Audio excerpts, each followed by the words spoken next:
Okay, welcome. Thank you so much for being patient with us while we waited for a few more participants to join us. I'll kick things off. Hello, everybody. My name is Marguerite Pierce. I am one of the co-founders of She Matters, and I'm just going to go over just a very few housekeeping items for tonight. So obviously, as you noted, as soon as you arrived, you're muted upon entry. Whether you want to turn on your cameras is completely up to you.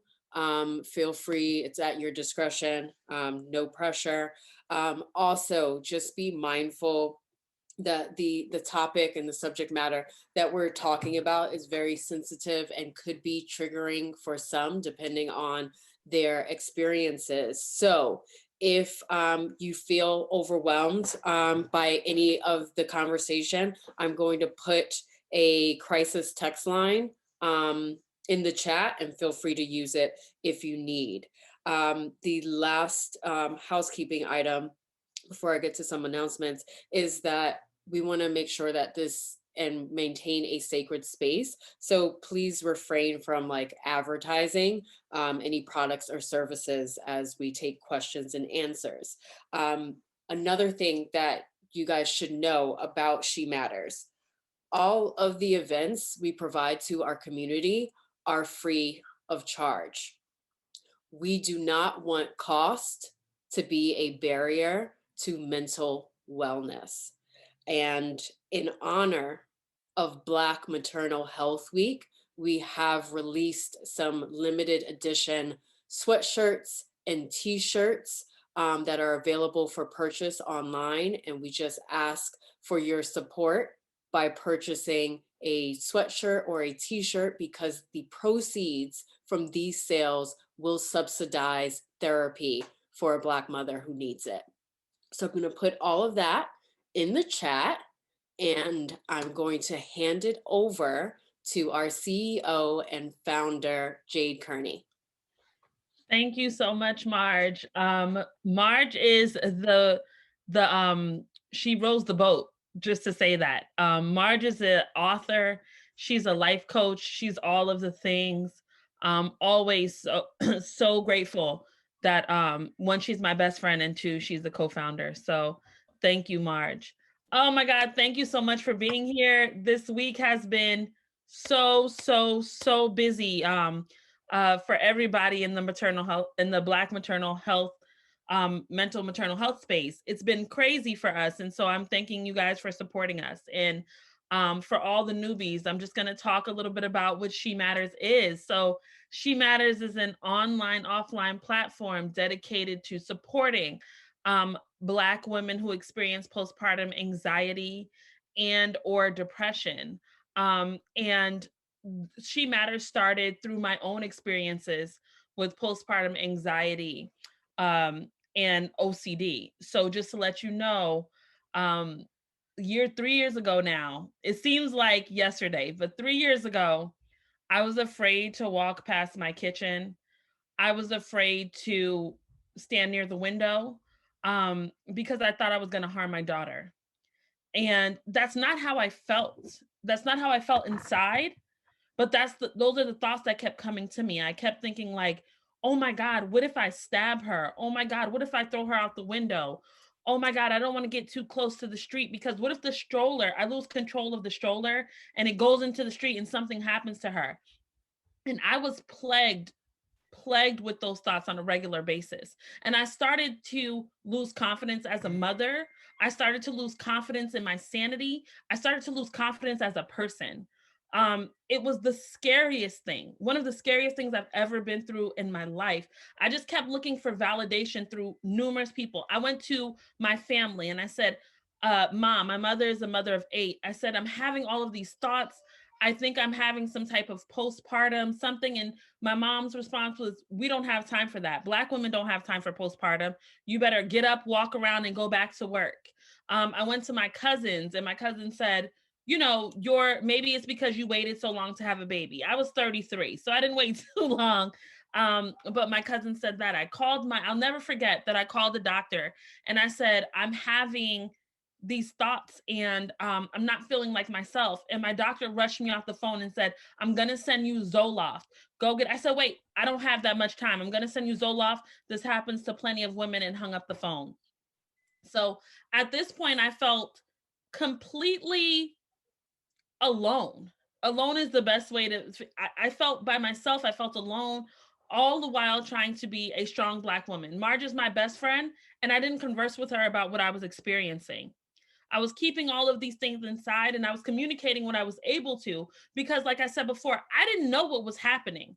I just knew something was happening, and I knew that I was uncomfortable. And I don't know how to communicate that any better than what it's like to be uncomfortable in your own skin. And you have this responsibility for this child, and you can't even take care of yourself. That's really where I was at. I couldn't take care, mentally, I couldn't take care of myself. And there will be times, some of you who are parents on the line may have heard of something called SIDS. Well, I had OCD.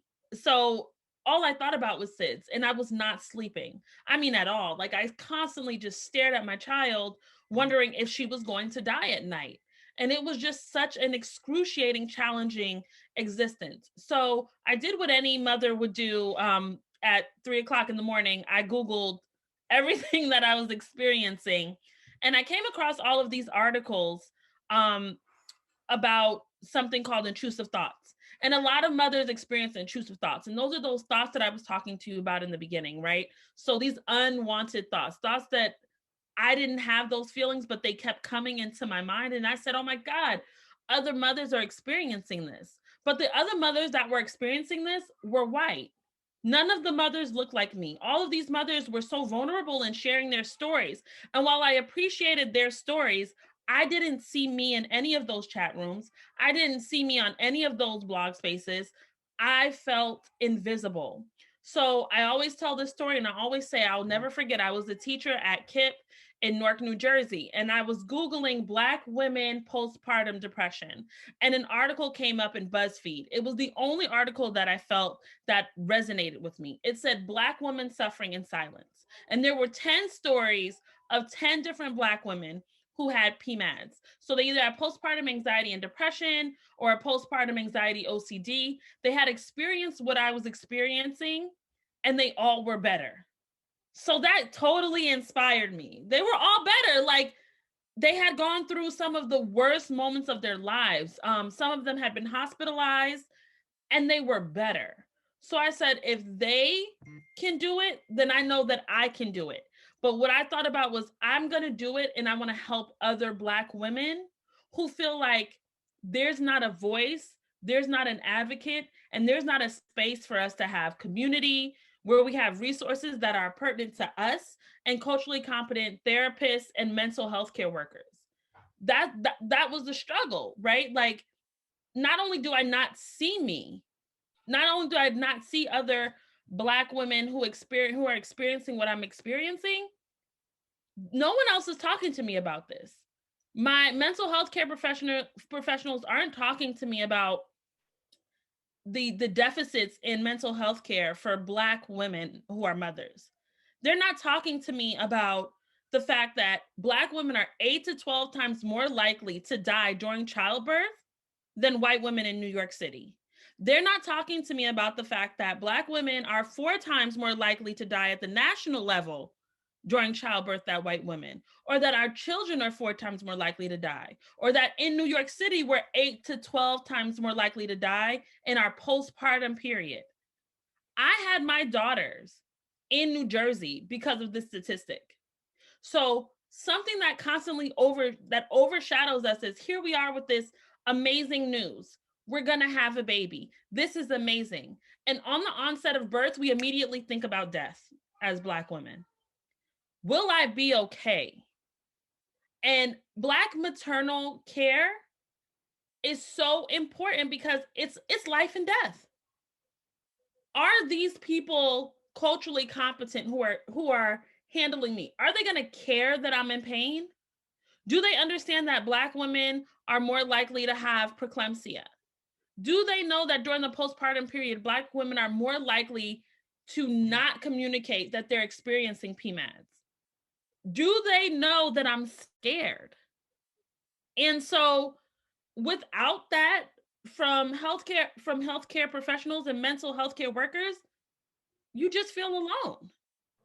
And so I think it's extremely important for organizations that do with maternal care and maternal mental health care and PMADs to offer a space and offer an opportunity for Black women to be vulnerable, for and to understand the challenges that Black women have when conceiving, when trying to conceive, during peripartum and postpartum.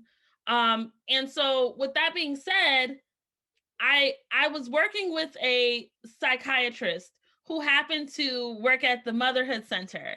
And she introduced me to Paige Bellenbaum, who is the founder of the Motherhood Center. And when Paige and I spoke, we were immediately kind of like, we had the synergy because we experienced the same thing. While we are two very different women, we both experienced PMADs, and we were so affected by them that we decided to start organizations and companies and help other women. And so on our calls, it was almost like, and Paige, correct me if I'm wrong, it was like we were speaking on top of each other because we were so excited at the opportunity to talk from both of our perspectives. I'm not going to talk for too much longer because it's already 7:20, but I want to introduce Paige Bellenbaum, the founder of the Motherhood Center, to tell you her story and to talk about the importance of Black maternal care. Thank you, Paige. Oh, Jade, thank you so much. And it's so lovely to be here. And I cannot apologize enough for being late. On the invitation, there was like a Google link. So I went there and I was on some Google Hangout somewhere, just waiting to be invited to the party. So I'm so sorry I kept you all waiting. My greatest apologies. And I am just so happy to be here. And Jade, you couldn't be more spot on. When I was talking to Jade, I felt like we were finishing each other's sentences. And when I hung up the phone, I was like to my colleague Shannon, I was like, I love that woman. It is amazing to find somebody who speaks your language when it comes to the passion and commitment that you feel towards making sure that other women don't have to go through the same thing that you went through. And Jade, your story always inspires me. All of the stuff that you were talking about, I just wanted to jump in, which just illustrates that bond I feel like I have with you and the work that you do. But, just a little bit about me and the Motherhood Center. I, just like Jade, I'm a survivor of severe postpartum depression and anxiety. I have older children now. I never thought I would be here, but I have an almost 15-year-old and a 12-year-old daughter who's going on 23. And listen, all parents are struggling with kids in a pandemic. Oh my goodness, so much so we're having a big event to talk about it in May, which is Maternal Mental Health Awareness Month. But I gotta tell you, having teenagers, especially a freshman in college, trying to acclimate in this adolescent period of like hormonal shifts and everything, it has been a doozy. But that said, my soon-to-be 15-year-old, my son, when he was born, I had debilitating depression and anxiety. And when I look back in retrospect, it actually originated during pregnancy. And something that we know to be true about PMADs, perinatal mood and anxiety disorders, which includes postpartum depression, anxiety, OCD, as Jade mentioned, PTSD, and also in rare but acute instances, postpartum psychosis, is that 50% of those symptoms originate during pregnancy, right? Like you're going to hear me say a lot tonight, we don't talk nearly enough about. We don't talk nearly enough about most of the things that I'm going to say, which is why I'm so glad Jade is shining a light on how important and critical it is to get women of color the health that they deserve, the mental health care that they need and deserve to feel better. And, for me, 15 years ago, as a trained social worker, who's licensed in treating other people's mental illness, I hadn't a clue what was going on with me. I felt hopeless. I felt helpless. I didn't want to live anymore. I had a lot of thoughts of ways that I could escape or not be here anymore. I didn't feel attached or connected to my son. I didn't want him. I felt like he was the biggest mistake I'd ever made in my life. I wanted my old life back. I didn't think I was cut out for motherhood. I felt like I was failing at everything: breastfeeding, changing diapers, being a mom. And I felt like I just wanted to run. And that was just the mood stuff. the anxiety stuff, which has a lot to do with what Jade was describing, what I refer to as the hamster wheel and the inability to shut off our minds, the catastrophizing, jumping to conclusions. I was convinced that my son was in a state of crisis, that there was this impending sense of doom. Something horrible was going to happen. I was convinced literally every second of the day that everything he was doing meant he was going to die. And the scary intrusive thoughts that Jade referenced, which I want you all to know 80% of all new and expecting mothers have, and probably 2% of them talk about scary intrusive thoughts, because we are so afraid that if we say to a provider, an OBGYN, a pediatrician, anybody, I'm really afraid that I'm going to put my child in the microwave. And this is one of the leading scary intrusive thoughts that women have. Have you heard it before? Probably not. And why is that? Because people are so ashamed and so guilty and feel like such a terrible person and mother to have that thought that they don't tell anybody. Not to mention the stories that we do hear about PMADs are the ones in which people were, arrested, or they had their children taken away, which is the number one fear. If I tell somebody I'm thinking this right now, they're going to take my baby away. If I tell them I don't want to be here, or I don't feel connected or bonding with my child, they're going to take my baby away. I'm not going to tell anybody. I'm going to hold this pain and this distress and this incredible discomfort tight to my chest, because I don't want to talk about it, because nobody else is going through this but me, and I don't want to suffer from the consequences. And so all of those things were going on for me. And I waited a good 8 months before I told anybody how bad it was. I thought surely everybody around me knows that I am a walking disaster, like not bathing, not eating, not sleeping. I was a skeleton of myself. But it wasn't until one day, and myself and my son are lucky to be here, where I realized just how bad it was. And I actually went up and received treatment at the Payne Whitney Women's Clinic in Manhattan, which is where my current partner and co-founder of the Motherhood Center, Dr. Catherine Berndorf, who's a reproductive psychiatrist, was running the perinatal clinic there. And she and her team assessed me. They were like, honey, you got a real bad case of postpartum depression and anxiety. Started taking medication, going to therapy, attending support groups, and slowly but surely over time, I got better. And when I got better, I got pissed, because not a single person ever said to me, you know what, Paige, you have a history of anxiety and depression. That puts you at a greater risk for developing a perinatal mood and anxiety disorder. Or, you know what? All those pictures that you see on TV and on commercials, because I'm probably a lot older than all of you, and this is when commercials actually were with television and we watched TV shows. All that stuff that you see, social media didn't exist then. That isn't what motherhood is all about, right? And now it's even worse. Everywhere we look, it's perfection, it's glowing, it's blissful. That's not really what motherhood is all about. It's actually really hard. And here's some signs and symptoms that you might want to look out for. And if you're feeling this way, it's actually super common. It's probably postpartum depression. And you know what the good news is? It's totally treatable.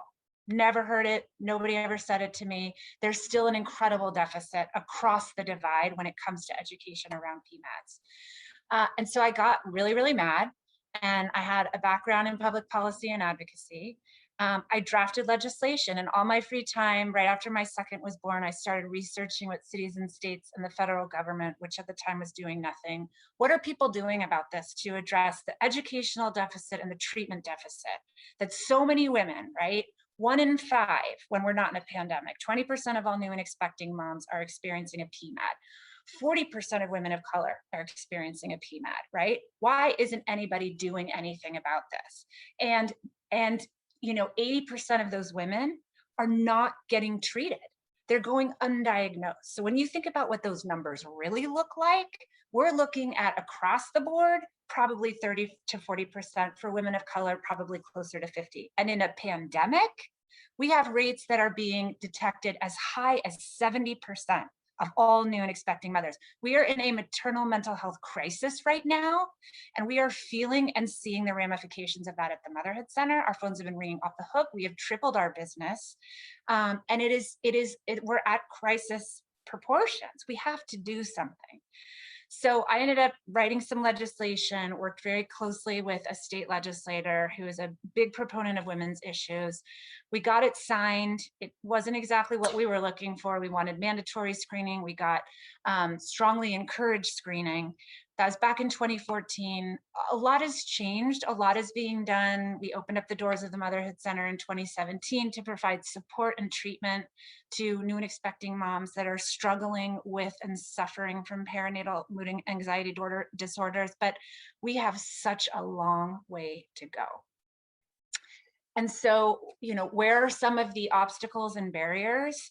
Education and the lack of being able to tailor education to specific communities, right? Different communities perceive mental illness in different ways, right? We work with a lot of Hasidic women, and in the Orthodox Jewish community, mental illness is not to be spoken of. It is a completely taboo topic, to the extent that if a woman is mentally ill and having, say, a psychotic episode, that a private ambulance goes to her house in the middle of the night. She is snuck out into the ambulance with the lights off and taken to the hospital, right? Like, this is a very severe depiction of a community and how it experiences mental health. But in different cultures and communities, mental illness, to your point, Jade, for a lot of women of color, it's that sense of like, get it together, keep moving forward. We don't have time for this, right? It's going to be okay. Brush it off. This doesn't exist. This is what it looks like. This is what you do. And when we get that kind of response and we feel like we have to live up to that expectation, you betcha we're going to keep that in the wraps, right? We don't want to be judged. We don't want our experience to be dismissed. We don't want to be frowned upon or perceived as weak or vulnerable. We got a job to do.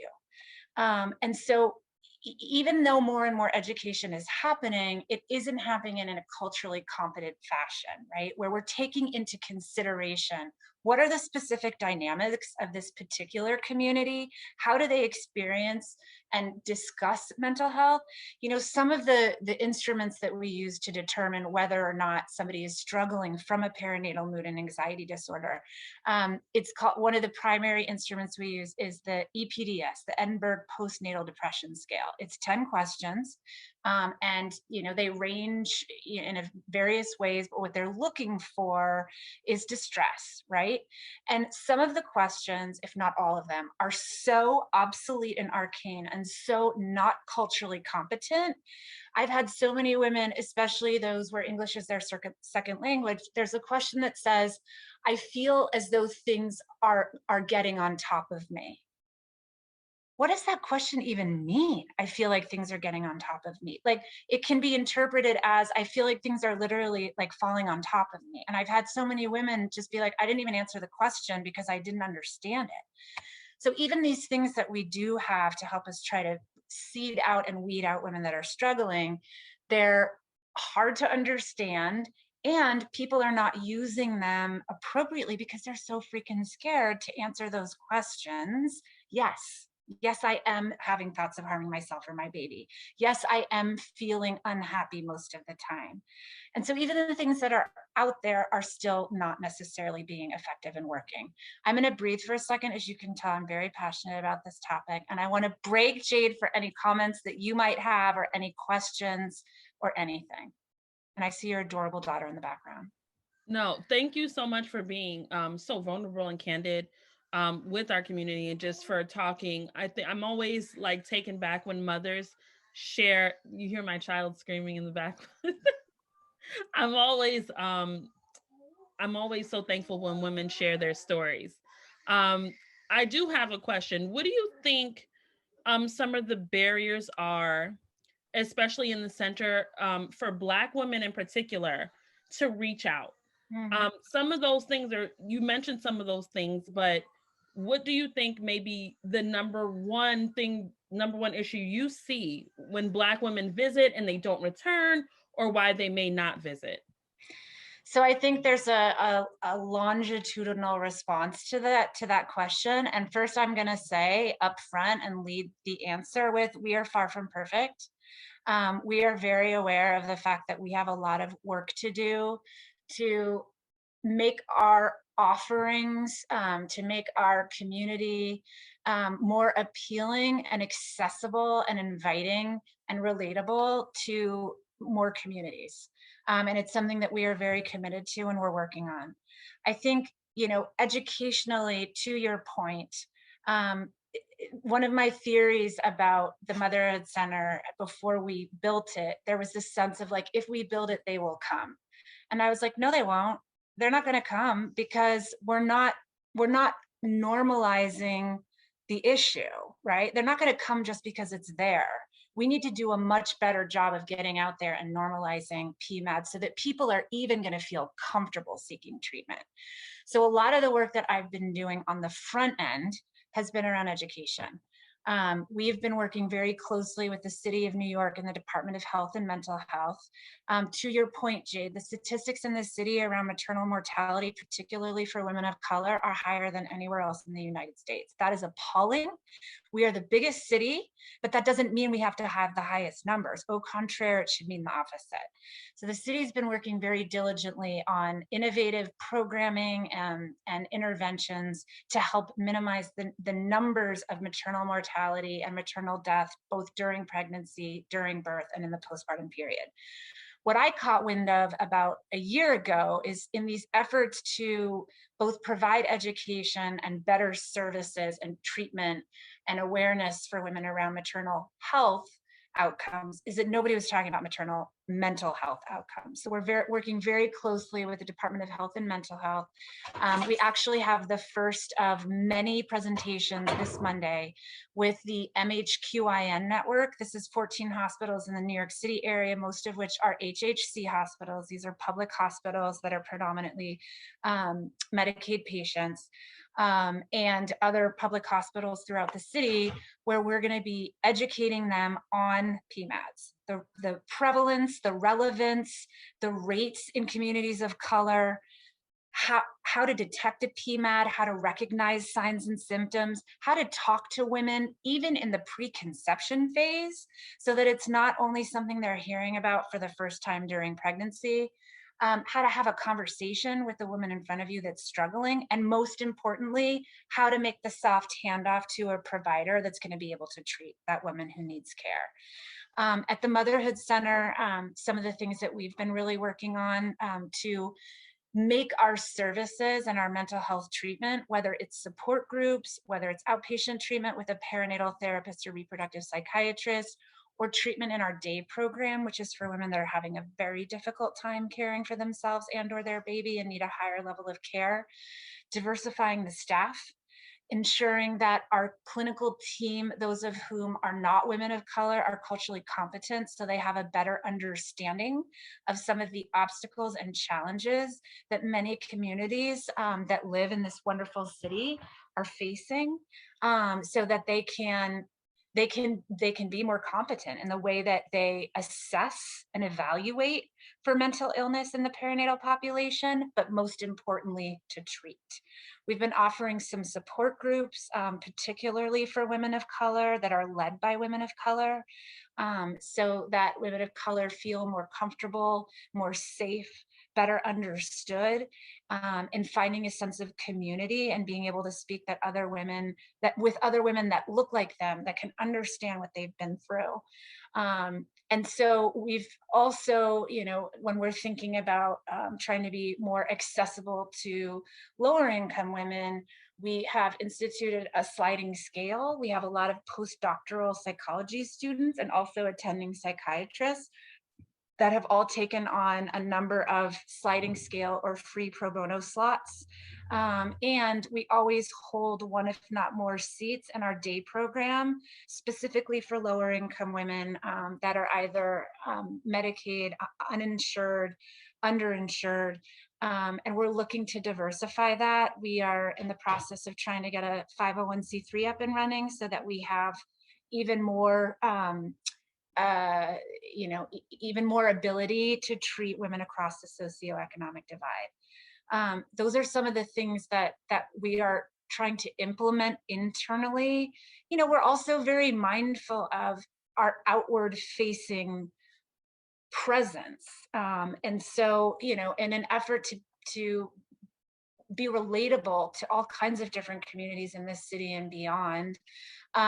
Being very mindful of our messaging, of our imagery, being as inclusive as possible so that nobody feels as though this isn't a place, that will welcome them with open arms and will understand what it is that they're going through based on their own cultural experience. So those are some of the things that we're doing. As I said in the beginning, we have a lot of work to do. We are far from perfect, and we are very aware of that. And at the same time, we are really dedicated to making sure that not only do we have a more diversified team, but that we're treating women, across the socioeconomic divide, from a number of different, cultures and communities in the city and beyond. Now that we're in a telehealth platform, which I'm thankful for because it allows us to treat more women. We're treating women across the US. We have women that are joining our support groups from Korea, from Australia, from England, from the Netherlands. It's been amazing to see everybody come together looking for this kind of support in such a vulnerable time. That is so amazing, Paige. Let me just shout you out, shout out your commitment to diversity, and just being transparent about what you've done, but also what you're doing, what you've done, and where you could do better. I mean, I think that's a huge, that reflection, that self-reflection is so important, just to get to a place where you definitely are at least attempting to serve everyone. I have another question before we open it up to questions for you. How important do you feel it is for women of color or organizations or companies like She Matters and the Motherhood Center to work together? I mean, maybe more important than anything. We challenge ourselves to be in a constant learning mode. We can always do better. We can always learn. Dr. Berndorf and I are open to feedback to a fault. Sometimes maybe we should not invite it so much, but we do. I think that the more we can partner with groups like She Matters, who are doing such phenomenal work and are doing this work with communities of color and women of color in particular, I'm not going to pretend to reinvent the wheel here or pretend to know something that I'm not an expert in. I want to partner with experts that are out there in the field doing this work. I want to work together. I want to complement one another. I want to hear from Jade and She Matters and other groups that are committed to this work, particularly with the BIPOC community. I want to know, how can we do better? And I also want to learn from you. I want to learn from your style. I want to learn from your technique. I think, the more we can establish these partnerships and build this trust, the more we're going to open these open pathways of external trust all around, where people are going to know, this is an organization that's really dedicated to diversity and inclusion. They're working with, groups that are out there that really have their finger on the pulse of what the needs are. And so, one of my favorite parts of my job is in regards to partnerships and working together and finding those allies in the field that are committed to improving the mental health outcomes for both pregnant and postpartum women, and supporting one another as we do so.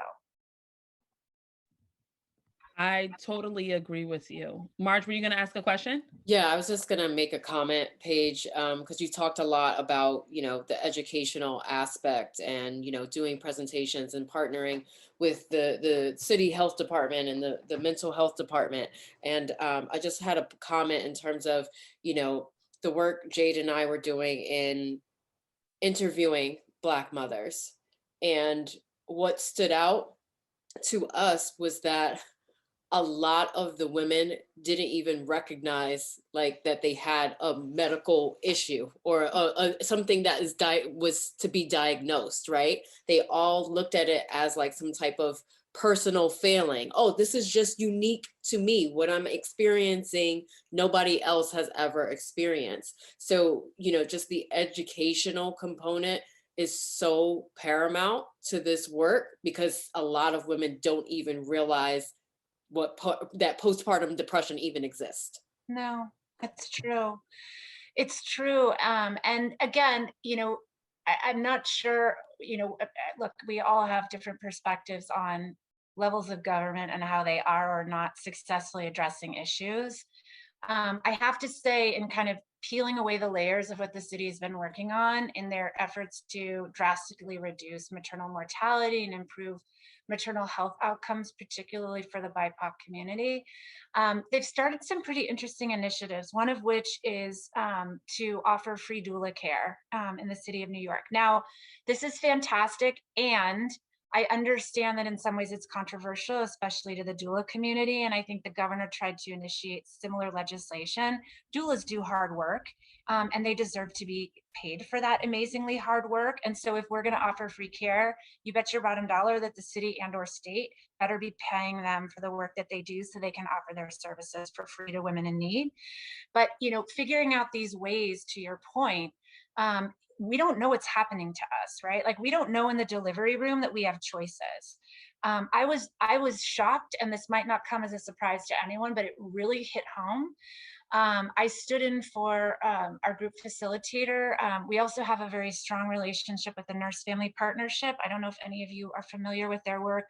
They're a federal program. They exist to provide free healthcare to lower income women that are during their pregnancy and 2 years postpartum. So they'll come when we're not in a pandemic, and they'll do health check-ins. They offer infant care and assistance. They connect women to all kinds of free services and offerings that are available to them. And I completely just lost my train of thought and what I was going to say about NFP and how that relates. That But happens to me all the time, and I'm in postpartum. yeah, but you just had a baby, and mine are 12 and 15. No, that's okay. It's a new journey at every age. Like, anybody that's on here that knows me knows I'll be in full, and it'll just that's motherhood. And it's gone. It's motherhood. But I guess my point is that they are looking into ways to be able to provide advocacy and assistance to women that are going through birth, right? Because to your point, when we're feeling something isn't right in our bodies, whether it's health related during delivery or it's mental health related, anytime in the perinatal period, sometimes we feel afraid to say something. Sometimes we feel like it's not right. We're not worthy of saying something. Like, we should just keep our mouth quiet. We don't want to. I've had women say, like, I just didn't want to upset anybody. I thought it was normal to feel this excruciating pain as I was pushing down, which is synonymous with birth. I'm sorry for those of you who haven't done it yet, but I didn't know if I should say that. So, trying to find people to advocate for you in that process. I was glad to hear that the city was implementing that. They also have a whole kind of care plan. They have birth justice workers that are going out to different communities to talk about what your rights are during the delivery and postpartum period and process. So these are little changes that we're starting to see government make. We got so much work to do, but it does warm my heart ever so slightly to know that these critical issues are being paid attention to a little bit more than they were a year ago. Oh my gosh, we have so much work to do. And it does make me feel a little bit happy that in some of these areas, we're starting to pay more attention. I totally agree with you. And during my birthing process this time, I definitely saw a difference in my medical practitioner acknowledging the space that Black mothers are in during and postpartum. Like, he told me and my partner and our doula, because we definitely know the importance of a doula, especially as Black women in the delivery room and someone advocating for you. But he communicated to us that this was the worst he'd seen in terms of preeclampsia, and he felt it was inextricably linked to mental health. Like, he said in his 30-year career, and he has all the accolades, he had never seen so much preeclampsia in Black women throughout his career. And so I think it's so important for that work to be done, for us to be having these conversations, for us to shed light, because there's something else that I've noticed that happens, especially with medical professionals and mental health care workers. Some outside of who are not people of color are unaware of all of the things that are happening for Black women in terms of, oh, I didn't know that this was an issue. I don't know if it's unaware due to like ignorance is bliss, or if it's something that's so big, like pollution, that you don't know where to start, right? So it's like, I know that's happening, but what can I do? Or I wasn't aware of that. What are your thoughts around that? Yeah, I mean, I think, what do I think? I think that a lot of providers don't want to touch mental health with a 10-foot pole. That in particular, particularly in the perinatal period. I think that there is an ignorance. I think that people do not challenge themselves to really understand the plight of any woman and her history and where she's come from as it relates to becoming a mother. I think there's certainly not a dearth of information out there. I think there's a dearth of will to know. And, as it pertains particularly to mental health, we've had one hell of a time trying to work with, and this is no slight to OBGYNs or pediatricians or anybody else who comes in contact with a new or expecting mom, but like, they are very particular about their area of expertise, right? I'm here to deliver a baby. I'm here to make sure that in the 9+ months of gestation for many women, that baby is safe and healthy and the mom is healthy too. Okay, well, guess what? When mom is suffering from severe depression or anxiety during pregnancy, if it goes untreated, there's a risk to the developing fetus, right? Like, you got to be worried about that if you are so concerned about the wellness of the baby and what's growing inside of mom. And I think there's been some aversion to and some fear from the medical community to dip their toe into that area because it's not their area of expertise. And another thing that I actually just did this prior to coming here. I did rounds, which is what clinicians do, with many of the family doctors and the pediatricians that are affiliated with One Medical, which I'm sure you've all seen, they're all over the place, about PMADs, right? And when to have the conversation and what the signs and symptoms are and why it's so important for you, even as family doctors, to talk to women and their partners about this prior to conception, right? So everybody needs to play a role in this. It's just important no matter how you slice it. But I think there's been a real aversion and to some extent of fear. If I open up that can of worms, if I ask that mom in my office who's there for her 6-month OBGYN checkup, if I say to her, how are you doing? What if she says to me, oh my gosh, I'm doing horribly, I cry all the time. I feel like I made a mistake having this baby. What am I going to do? What am I going to say? And because of our medical system, I got 10 minutes at the most to spend with this patient. I'm not going to open up that Pandora's box. I got to get her in and get her out, get her in and get her out. And all I need to make sure is that everything looks good in there and I can see my next patient. Again, no provider in particular's fault. It's a systemic issue and it's part of a system. One of the things that is, I want to get a little, not forget before we end tonight, is I want to talk about trauma and how for so many of us, and in particular,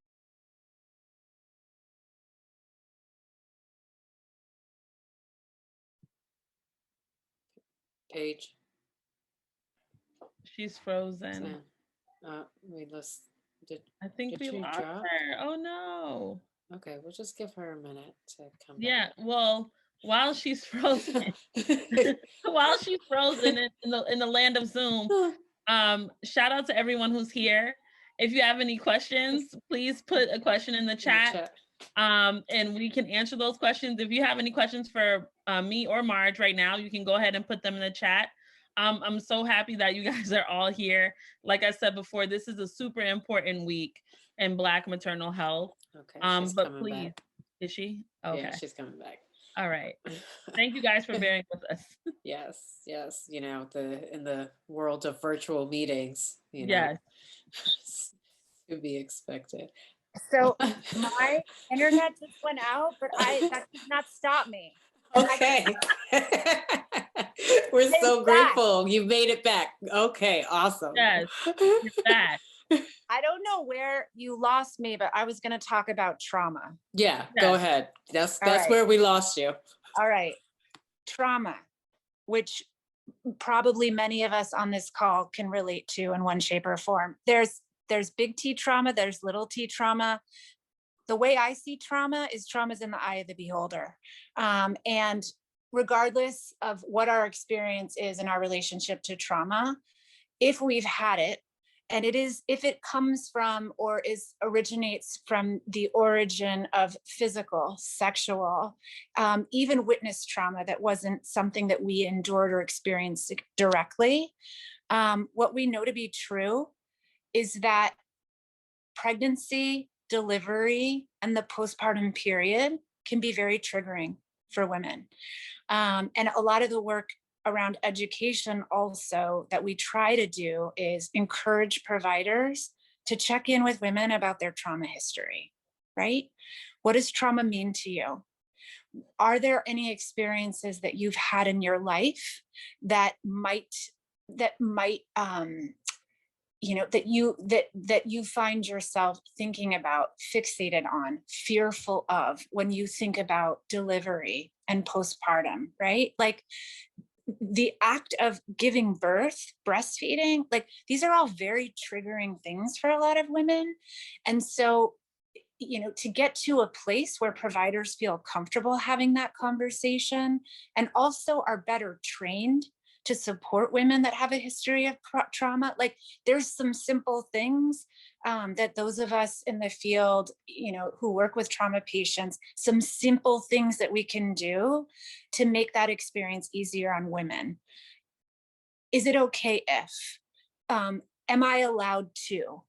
Would you be comfortable if, right? Instead of just doing something intrusive or aggressive, to ask for permission, and to really respect a woman's birth plan, right?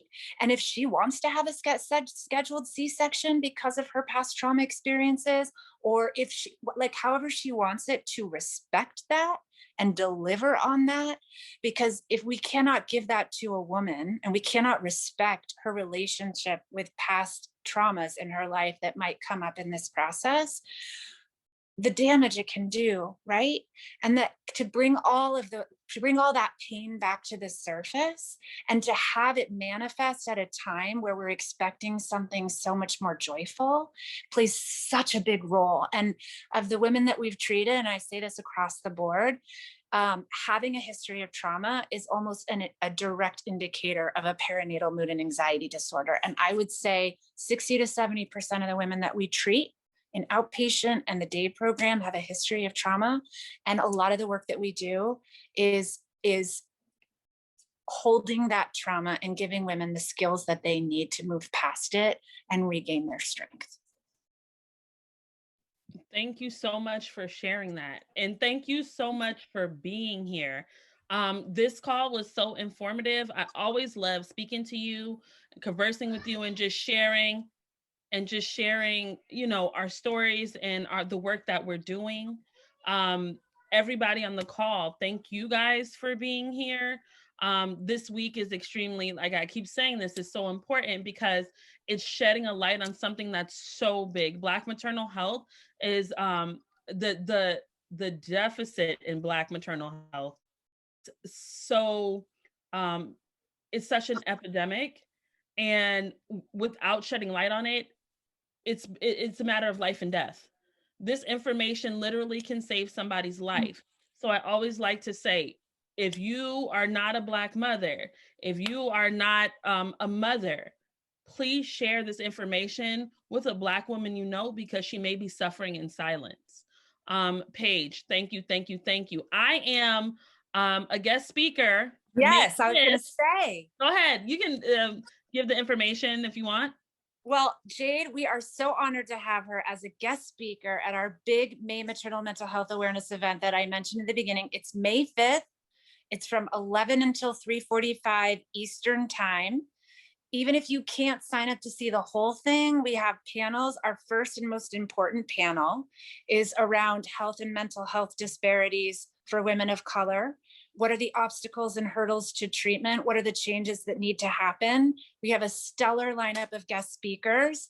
It's going to be hosted by Jessica Shepard, who's a CNN reporter who covers women's health issues. We have some tremendous panelists on that. We have another panel that's dedicated to the enormous rates of PMADs that we've seen and all of the other hurdles and obstacles and loads that mothers have had to carry in the past year. And my favorite panel, which I will be moderating, that Jada's on, is highlighting women that have experienced a PMAD and have used their story as a tool for change. And so Jade will be there to talk about her experience and how it led her to start one of the greatest organizations I've learned about in a long time, She Matters. So we cannot wait to have you there. And thanks a lot for having me here tonight. Thank you, thank you, thank you, thank you. I'm so honored to be on that panel. And please, everybody look up the Motherhood Center. If you know a woman who is suffering from PMADs, give them the information. Marge, do we have anything else to add? No, but just the last comments, everyone, because you registered for this event, you're automatically added to our mailing list. And so we'll be able to send the information that Paige just mentioned about the May 5th event so you don't miss it and you can register very easily, as well as a reminder about the limited edition sweatshirts and hoodies and things to come. So thank you so much for spending the last hour with us. We really appreciate it.